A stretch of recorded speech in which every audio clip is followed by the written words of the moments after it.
Hello, I'm Bernard Hickey from interest.co.nz and welcome to a special economic weather report brought to you in association with BNZ.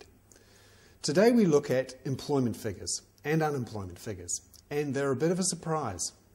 Unemployment rose to 6.8% in the June quarter, from 6%.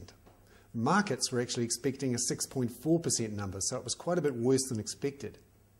Unemployment, the number of people unemployed, actually rose by 16,000 to 159,000, and it was mostly with younger males being unemployed. Actual employment, the number of people actually working, fell by 6,000, and that was down 0.3% when the market had expected a 0.4% rise. And remember, in the March quarter, it was a reasonably good number, up 21,000, and now down 6,000, so a real body blow for the outlook for the economy. The New Zealand dollar, it actually fell quite sharply on this, down from 73.5 US cents just before the number came out to 72.8. And the one-year swap rate, that's wholesale interest rates, fell by 10 basis points.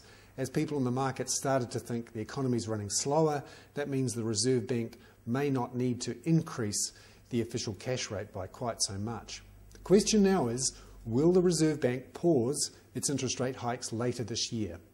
Now, there are three opportunities for the Reserve Bank to hike the official cash rate again in 2010.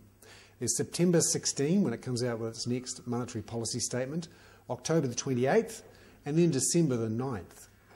Currently, the official cash rate is at 3%, and until now, most people expected the Reserve Bank to increase it again, perhaps at least by 2 notches, 0.25 every time, in the next 3 goes.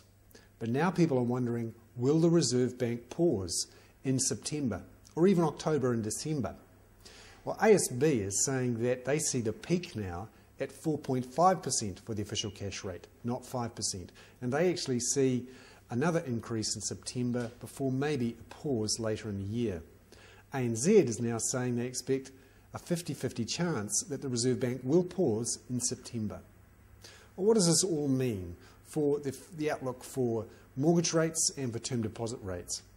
Well, it's clear the economy is growing more slowly than we expected, that the global economic situation is still quite uncertain, and that the employment situation is not fantastic. This means the Reserve Bank is less likely to increase interest rates fast. That means that floating mortgage rates perhaps won't rise as fast in the next 6 to 12 months.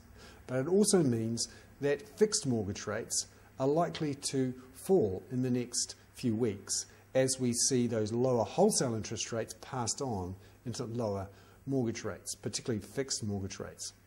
Whether that means that fixed mortgage rates will be cheaper than floating mortgage rates, we'll see. They're certainly coming closer together. I'm Bernard Hickey. That was a special economic weather report brought to you in association with BNZ.